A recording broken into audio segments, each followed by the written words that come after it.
Shalom, sahabat Bible Study Online CK7 yang begitu dikasihi Tuhan Yesus Kristus. Kiranya hari ini sahabat sekalian tetap bersemangat dalam mempelajari kebenaran firman Tuhan. Dan kita bersyukur bahwa program ini menolong setiap orang percaya untuk membaca Alkitab dan memahami itu pasal demi pasal dalam waktu yang cukup singkat. 30 menit pengajaran dan penyembahan yang juga membangun semangat kita. Dan kita tidak memilih-milih ayat Alkitab yang kita suka saja untuk kita pelajari. Karena Alkitab ini adalah firman Allah yang berguna untuk mengajar, menyatakan kesalahan, memperbaiki kelakuan dan mendidik kita di dalam kebenaran. Supaya kemudian kita menjadi hamba-hamba yang berkenan kepada Tuhan. Nah, lewat Bible Study Online ini kita dibantu untuk mempelajari seluruh hikmat Allah yang ada di dalam perjanjian lama maupun perjanjian baru. Dan kita berdoa bahwa kiranya ini akan menjadi pertumbuhan kerohanian kita.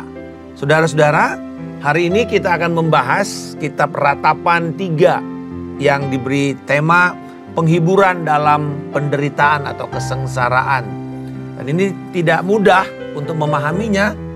Ya, tetapi justru ini salah satu kebenaran yang luar biasa yang akan menolong kita semua untuk berjalan di dalam kehidupan ini sambil kita berfokus kepada Tuhan yang telah menyelamatkan kita. Mari saya mengajak kita semua untuk memuji dan memuliakan Dia dan mengingat akan kasih setianya yang lebih dari hidup, yang sungguh baru setiap hari. Kegagalan demi kegagalan kita tidak akan mengurangi kasih setia dari Tuhan dalam hidup kita. Oh, kami memuji Engkau Tuhan. Terpujilah kasih setiamu yang lebih dari hidup itu. Kasih setiamu yang selalu baru senantiasa. Jiwa kami terikat akan hal itu Tuhan senantiasa. Oh, tak habis-habisnya rahmat-Mu. Musim demi musim Engkau kerjakan kepada kami Tuhan. Haleluya. Terima kasih Tuhan. Engkau adalah bagianku. Ku berharap padamu. Jiwaku mencarimu, menantikanmu. Hidupku penuh kebaikanmu. Kasih setia Tuhan tak berkesudahan, tak habis-habisnya rahmat-Nya, selalu baru setiap pagi, baru setiap hari, besar kesetiaan-Mu.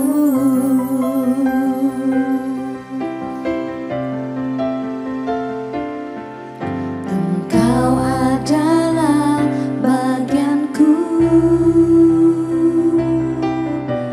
Ku berharap padamu. Jiwaku mencarimu, menantikanmu.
besar kesetiaan-Mu.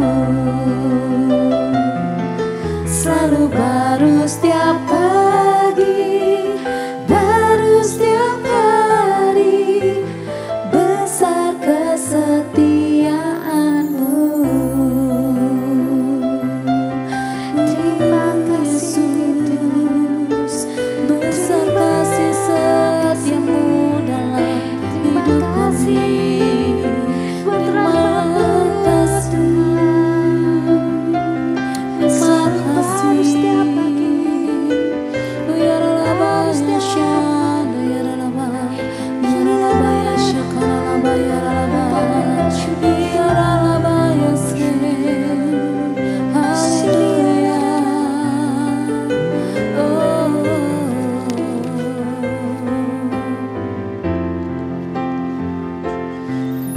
Bagaikan langit yang membentang, begitu luas kasih Tuhan, tiada terhitung pertolongan-Mu dalam hidupku.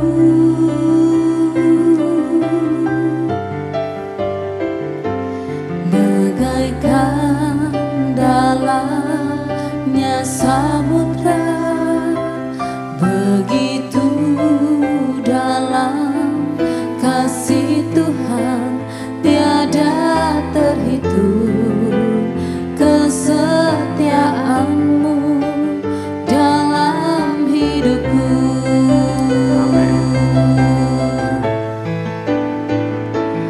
Bagaikan langit yang membentang, begitu luas kasih Tuhan, tiada terhitung pertolongan-Mu dalam hidupku.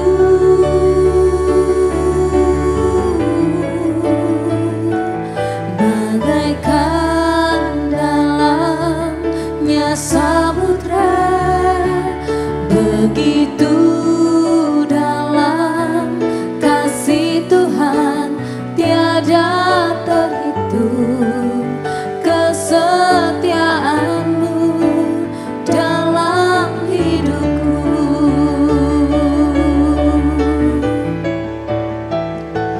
Bagaikan langit yang membentang, begitu luas kasih Tuhan, tiada terhitung pertolongan-Mu dalam hidupku.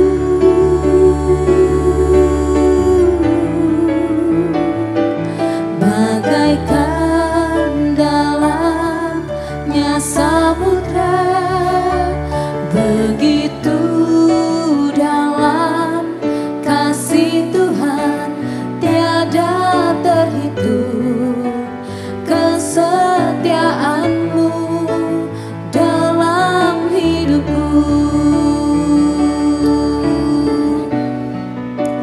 Tiada terhitung pertolongan-Mu dalam hidupku. Tiada terhitung kesetiaan-Mu dalam hidupku.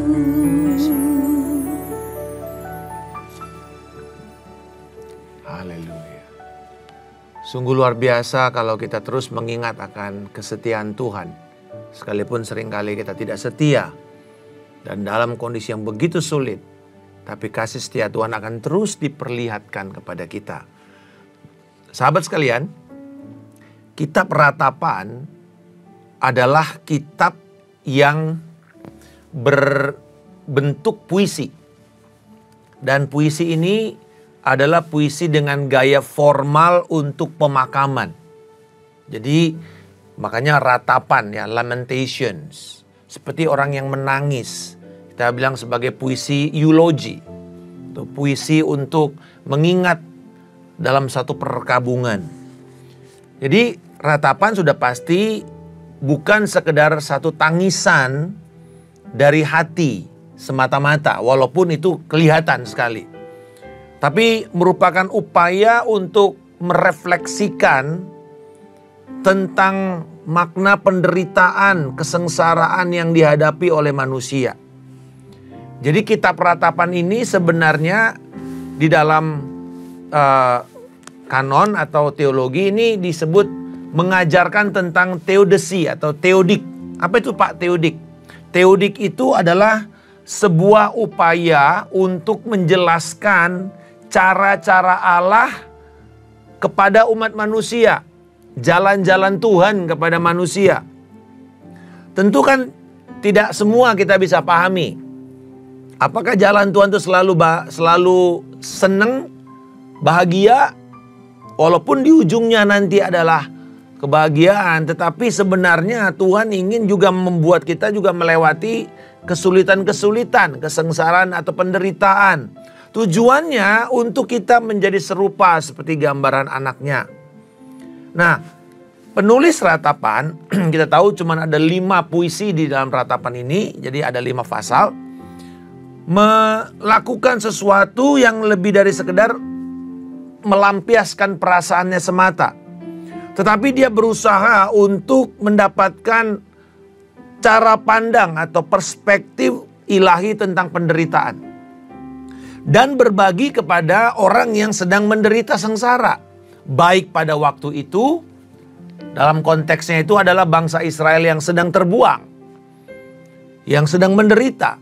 Dan kepada kita, sekarang orang percaya, kepada gerejanya, yang juga mengalami penderitaan. Atau bahkan orang-orang yang belum percaya kepada Yesus, tapi mereka sedang mengalami penderitaan. Maka berita ini pun bisa kita sampaikan kepada mereka.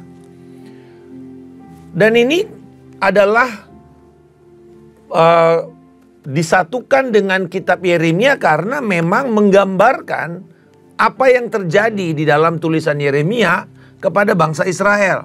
Jadi kitab Yeremia itu kan diakhiri dengan sebuah catatan faktual tentang hari-hari terakhir yang menyedihkan yang dialami oleh bangsa Israel di Yerusalem. Dan Yeremia begitu mencintai kota Yerusalem, begitu mengenal seluk-beluk kota itu. Jadi kitab ratapan ini merupakan upaya untuk menafsirkan bencana yang sedang terjadi di Yerusalem.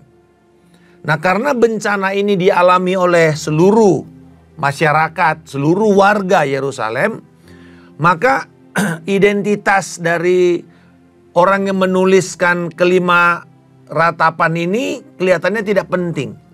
Karena hanya di ratapan 3 itu dipakai orang pertama, saya, aku. Karena yang lain tuh kami. Jadi makanya tidak terlalu penting siapa yang menulis. Walaupun ada banyak perdebatan siapakah sebenarnya penulis ratapan. Tentu secara tradisional saya lebih cenderung percaya bahwa ini apalagi dalam ratapan 3 ini sangat erat dengan apa yang digambarkan oleh Yeremia. Maka ini adalah Yeremia sebagai penulis daripada ratapan. Dan kitab ratapan ini bukanlah tentang penderitaan seseorang. Kitab ratapan ini adalah penderitaan secara komunal. Ratapan atau tangisan secara bersama-sama. Ratapan itu tangisan berjemaah. Bukan tangisan pribadi. Nah, jadi saudara tahu ya kalau meratap ya. Apa sih meratap kan jarang sekali. Tapi kalau saudara pernah melihat mungkin ya. Kalau orang Tapanuli meninggal. Itu yang namanya meratap. Itu dia nyanyi, mengingat apa yang terjadi. Dia cerita tentang orang yang meninggal itu dalam bentuk nyanyian yang menyayat pilu. Sedih kadang-kadang kita dengar kalau orang tuh mulai meratap. Gitu. Nah, ini yang terjadi. Ratapan itu adalah nyanyian puisi yang menyayat hati. Tentang penderitaan, tentang kesedihan, tentang perkabungan. Tetapi bedanya ini dengan kitab Ayub. Nah, sama-sama bicara tentang kesengsaraan. Tetapi kalau kitab Ayub itu pribadi, personal. Ayub sendiri. Sedangkan ratapan itu berurusan dengan penderitaan sebagai sebuah komunitas. Jadi kalau Ayub itu penderitaan pribadi, kitab Ratapan berurusan dengan masalah penderitaan nasional. Jadi perbedaan yang lebih jauh lagi, penderitaan Ayub itu kan sebenarnya tidak pantas diterima. Kan Ayub tidak salah, tapi terjadi kepada dia. Makanya disinilah kita belajar tentang teodik tadi. Jalan-jalan Tuhan itu seringkali nggak dimengerti oleh manusia. Manusia berusaha mereka-reka, mungkin kamu salah ini, kamu salah itu. Dan kita tahu, sampai pasal 38 itu, Ayub mengatakan aku tidak salah kok. Dan betul memang dia tidak pantas terima itu, karena dia benar hidupnya. Saleh. Dan itu adalah ungkapan dari Tuhan bahwa orang yang saleh ini, hambaku yang saleh. Tetapi, kalau kita bicara ratapan di dalam kitab Ratapan ini, itu bencana nasional yang memang layak diterima oleh bangsa Israel. Yerusalem pantas menerima kehancurannya karena kejahatan mereka, karena pemberontakan, karena mereka tidak taat kepada Tuhan. Jadi fokus komunal dari kitab Ratapan membuat pesannya selalu relevan bagi kita sekarang ini, bagi gereja, bagi dunia. Sedangkan kitab Ayub membantu pribadi untuk memahami kalau seseorang itu mengalami tragedi yang mengenaskan, menimpa dia secara pribadi. Tapi Ratapan ini kalau tragedi itu menimpa sebuah bangsa, contoh misalnya bencana nasional, kelaparan, peperangan, genosida seperti bangsa Israel yang dimasukkan ke dalam Holocaust pada Perang Dunia Kedua. Nah itu bencana nasional itu. Ya. Contoh yang lain bagaimana ketika bangsa Israel, orang Yahudi mencari pertolongan penghiburan ketika bait suci mereka dihancurkan pada tahun 70 oleh bangsa Romawi. Nah kitab ini menjadi sumber inspirasi. Bahkan seorang komponis Yahudi Amerika yang bernama Leonard Bernstein tahun 1918 sampai 1990, dia menulis teks dari gerakan akhir dalam simfoninya yang berjudul Yeremia, yang digubah lalu dipentaskan pada masa Holocaust. Ya, yaitu waktu terjadinya Holocaust tahun 1940-an. Dan dia menggambarkan bagaimana di dalam dunia yang penuh penderitaan ini, Ratapan itu menyuarakan penderitaan yang paling dalam kesedihan. Dan dengan sebuah harapan bahwa akan ada penghiburan dari Tuhan yang kita berseru dan kita mendapatkan belas kasihan. Nah jadi dengan pengantar ini mari kita lihat Ratapan pasal yang ketiga. Belas kasihan bagi orang yang menderita. Ratapan 3 ini lebih panjang ya. Ada 66 ayat. Kenapa 66? Sebenarnya ini puisi. Puisi akrostik. Artinya puisi yang disusun berdasarkan alfabet Ibrani. Dan dari Alef, ada Bet, nah Gimel, Dalet. Jadi masing-masing ini seperti dalam Mazmur 119.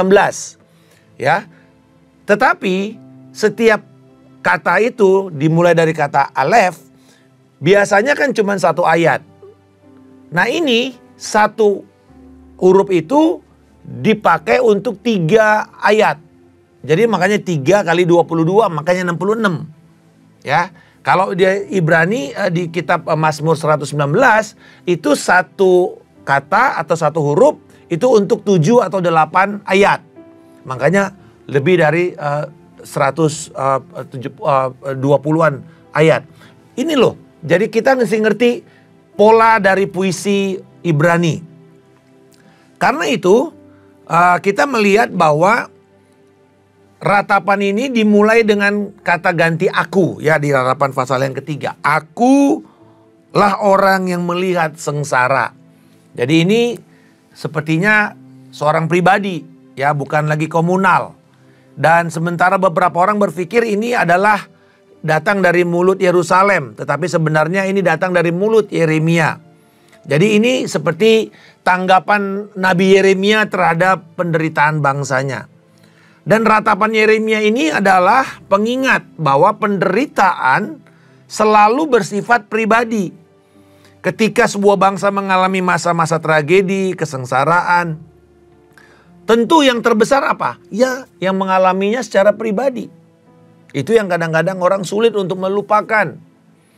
Nah, banyak rincian di dalam ratapan 3 ini yang sesuai dengan keadaan hidup Yeremia. Dan memberikan bukti bahwa ratapan ini ditulis oleh sang nabi itu sendiri. Contohnya di dalam ayat 4. Dia telah membuat kulit dan dagingku menjadi tua. Lalu ketika ia dipenjara dalam penjara raja selama masa pengepungan dalam Yeremia 37. Maka tepat dia berkata, dia telah membuat kulitku menjadi tua. Lalu kita melihat proses pemenjaraan Yeremia di dalam ratapan 3 ayat 5-7. Ia mendirikan tembok sekelilingku. Nah, ini penjara. Mengelilingi aku dengan kepahitan dan kesusahan. Menempatkan aku di dalam gelap. Seperti orang yang sudah lama mati. Membangunkan pagar sekelilingku sehingga aku tidak bisa keluar. Ia memperberat rantaiku. Jadi bukan cuma di penjara tapi di penjara sambil dirantai. Ayat 9. Ia merintangi jalanku dengan batu yang dipotong dan menjadikan setapakku tak terlalui. Lalu juga di dalam ayat 52 sampai dengan 54. Lalu kemudian ada kalanya Yeremia itu dilarang untuk bersyafaat. Menjadi pengantara umatnya di dalam ayat yang ke-8. Walaupun aku berteriak dan menjerit minta tolong, dibungkamnya doaku. Jadi dilarang dia bersyafaat, dibungkam mulutnya. Nah, ada soal yang menarik di sini yaitu ayat 19-24. Ini mengingatkan akan pengakuan Yeremia di dalam ayat 20. Yeremia 20 ayat 7-18 tentang siapa dia. Nah, kalau saudara baca Yeremia 20, maka saudara akan lihat ini seperti mirip dengan jeritannya Ayub. Terkutuklah lahirku dan seterusnya. Dia bilang kalau bisa aku tidak usah lahir. Dan di tengah-tengah kesulitan seperti itu, artinya ini berulang-ulang, penderitaan ini begitu berat. Di dalam gereja Kristen ada seorang penulis kidung bernama Thomas Obadiah Chilsom. Thomas Obadiah Chilsom ini seorang warga Amerika, hidup di tahun 1866 sampai dengan 1960. Lalu dia menulis karena penderitaan yang begitu berat selama umur hidupnya, sakit penyakit yang terus datang dalam hidupnya. Dan dia akhirnya menulis lagu ini dan digubah bersama seorang penggubah komposer bernama William Ranyem menjadi sebuah lagu kidung jemaat yang saya mengatakan ini salah satu kidung yang pasti dinyanyikan banyak orang, baik dalam keadaan suka maupun duka. Ya, baik dalam pernikahan maupun di dalam kedukaan. Lagu ini sering kali dinyanyikan, yaitu Besar Setiamu atau Great is Thy Faithfulness. Boleh kita nyanyikan bersama-sama bagi Bapak Ibu yang pernah tahu lagu ini. Mari kita nyanyikan bersama-sama, kita memuji Tuhan. Besar Setiamu. Besar setiamu Allah Bapakku, besarlah kasih-Mu berlimpahan, tiada kurang dan tidak berubah, sempurna dan tetap selamanya. Besar setiamu, besar setiamu, besar setiamu. Tiap pagi nampak rahmat baru. Segala yang ku perlu, segala yang ku perlu telah Kau sediakan. Besar setiamu kepadaku, besar setiamu kepadaku. Haleluya. Matahari serta bintang dan bulan, matahari serta bintang dan bulan menyaksikan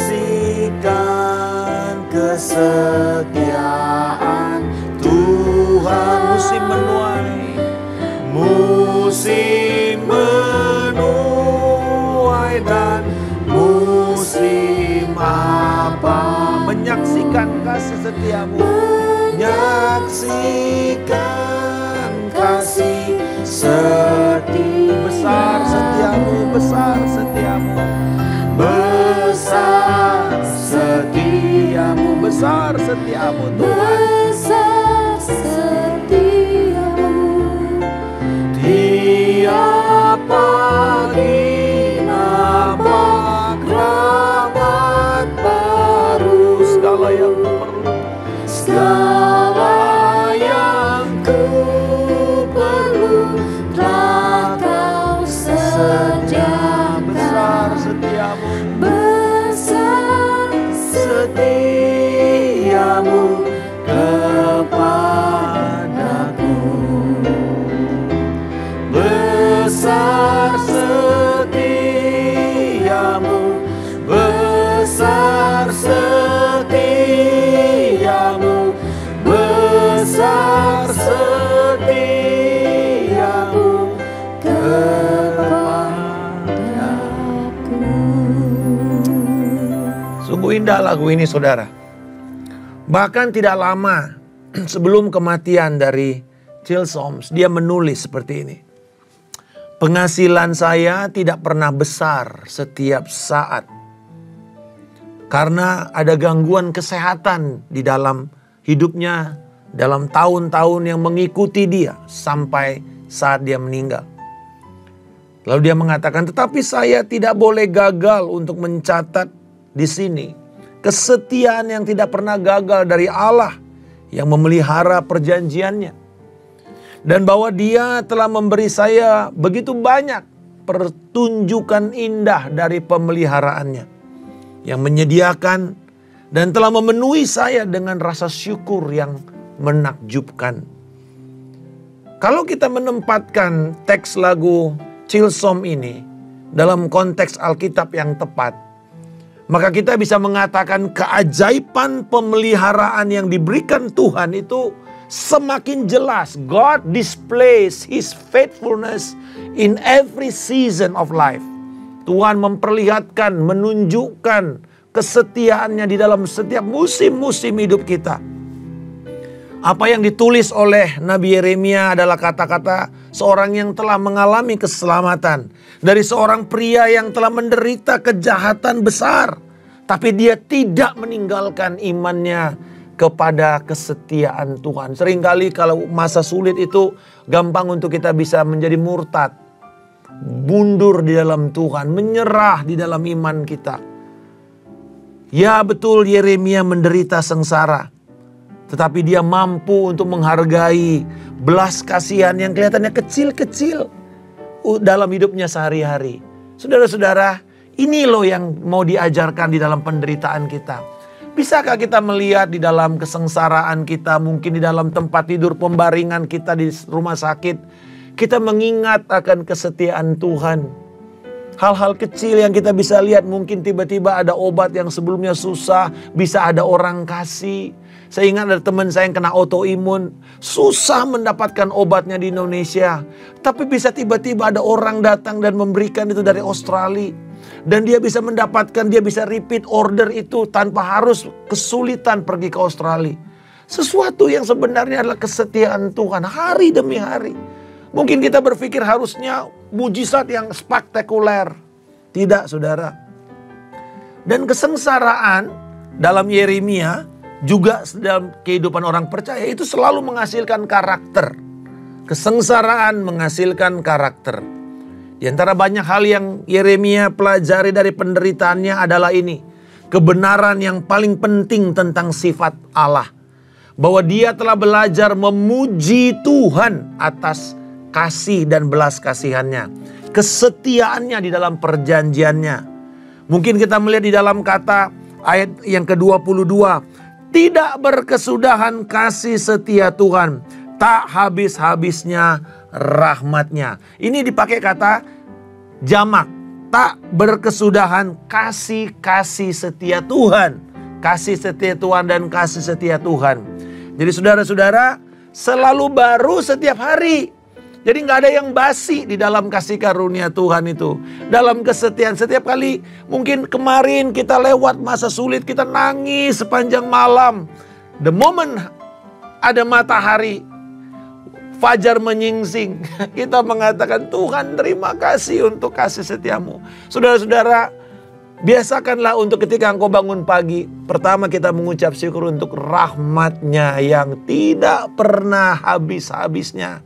Dia sediakan kepada kita. Saudara, pada waktu kita bangun pagi kita diingatkan bahwa Tuhan itu adalah Allah yang peduli kepada kita dan tidak pernah gagal untuk mempedulikan kita. Tuhan telah berjanji merawat Yeremia. Bukan seperti dewa yang jauh yang hanya ada di dalam pikiran atau filsafat. Tidak, saudara. Nabi itu berbicara kepadanya secara pribadi. Dia katakan dalam ayat yang ke-23, besarlah kesetiaanmu. Great is thy faithfulness, O God. Dalam proses kita mengingat akan sifat-sifat Tuhan, Yeremia itu ditarik ke dalam persekutuan yang intim.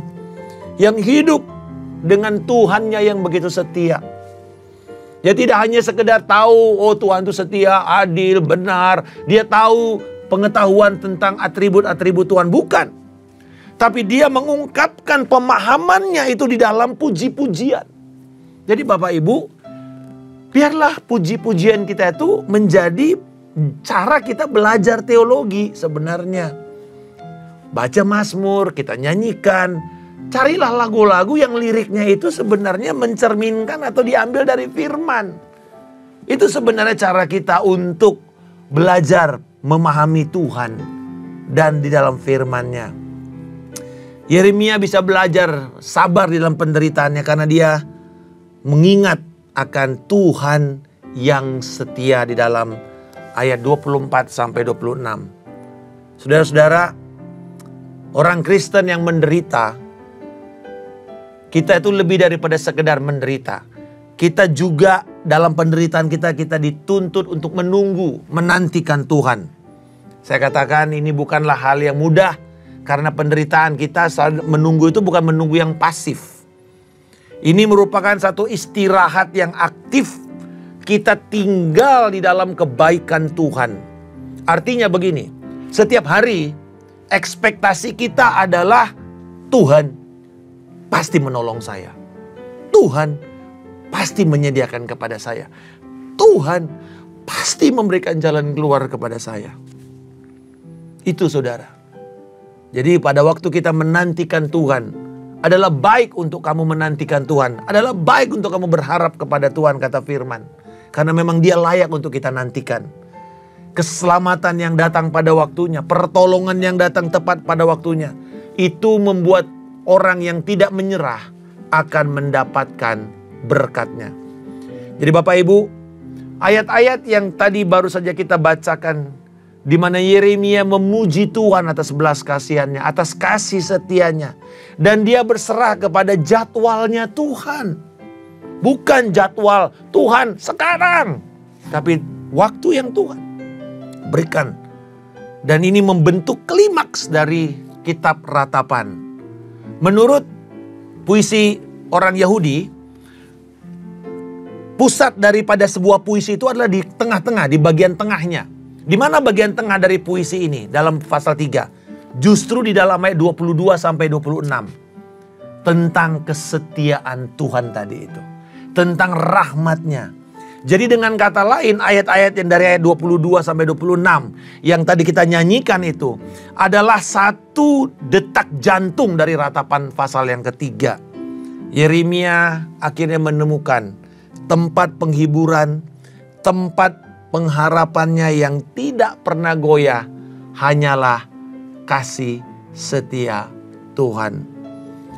Dan dalam bagian akhir dari ratapan ini, ya, dari ayat 58 sampai 66, diakhiri dengan satu seruan pembalasan dari Tuhan. Mungkin ini adalah seruan Yerusalem terhadap musuh-musuhnya. Atau mungkin seruan Yeremia kepada orang-orang yang berkomplot untuk melawan dia. Faktanya dia katakan, dari dalam lubang aku membuat seruan Berarti ini dari dirinya yang sedang dipenjara itu, saudara. Tapi bagaimanapun permohonan ini memperlihatkan Tuhan berbelas kasihan. Baik kepada orang yang menderita atau kepada masyarakat, gereja, komunitas, keluarga yang sedang mengalami penderitaan. Jadi seruan ini merupakan satu gema dari kitab Yeremia. Saudara-saudara, saya ingin menutup dengan kebenaran ini. Bahwa Tuhan tidak menginginkan musuh-musuhnya itu berkembang. Tuhan menginginkan musuhnya itu untuk diselesaikan. Tetapi mari kita melihat pandangan yang lebih luas. Bahwa dunia di mana Allah memerintah, tentu tidak ada ruang bagi kejahatan di sana. Dalam Mazmur pasal yang pertama ayat 6, Mazmur 104 ayat 35, di sini kelihatan bahwa ada gagasan tentang orang-orang yang tidak benar itu, orang fasik itu tidak ada bagiannya di dalam kerajaan Allah. Akan disingkirkan. Dan di dalam pasal yang ketiga ini, kita melihat ada satu tatanan dunia yang Tuhan ingin untuk dipelihara, yaitu dunia yang memiliki keadilan ilahi. Biarlah kiranya pemahaman kita akan ratapan tiga ini, apapun kondisi penderitaan, kesengsaraan saudara hari ini, ingat kesetiaan Tuhan itu tidak akan pernah habis. Dia selalu berkelimpahan dalam rahmat-Nya. Aku berdoa Bapa pada saat ini, kuatkan dan teguhkanlah hati jemaat-Mu. Setiap kami yang pribadi mengalami kesengsaraan, penderitaan, mungkin masalah finansial, masalah kesehatan, masalah sakit penyakit, penderitaan kedukaan, atau mungkin aniaya yang kami alami. Tuhan, biarlah kami akan mengingat kesetiaan-Mu yang tidak pernah gagal. Rahmat-Mu yang selalu baru setiap pagi. Tolonglah kami untuk melihat sedikit hal yang kecil-kecil setiap hari. Bukti dan pertunjukan kasih setia-Mu kepada kami. Dan kami memuji itu. Besarlah setiamu Tuhan, besarlah setiamu di dalam hidup kami. Di dalam nama Yesus kami mengucap syukur dan memuji Engkau. Tuhan yang memberkati Engkau dan Tuhan yang melindungi Engkau. Tuhan akan membuat wajahnya senantiasa bersinar atas Engkau dan memberikan Engkau kasih karunia yang melimpah. Tuhan menghadapkan wajahnya dan menjawab setiap doa permohonanmu dengan ucapan syukur dan memberikan Engkau damai sejahtera yang melampaui segala akal dan pikiran. Kebenaran, sukacita dan sejahtera Roh Kudus penuh dan melimpah dalam hidupmu.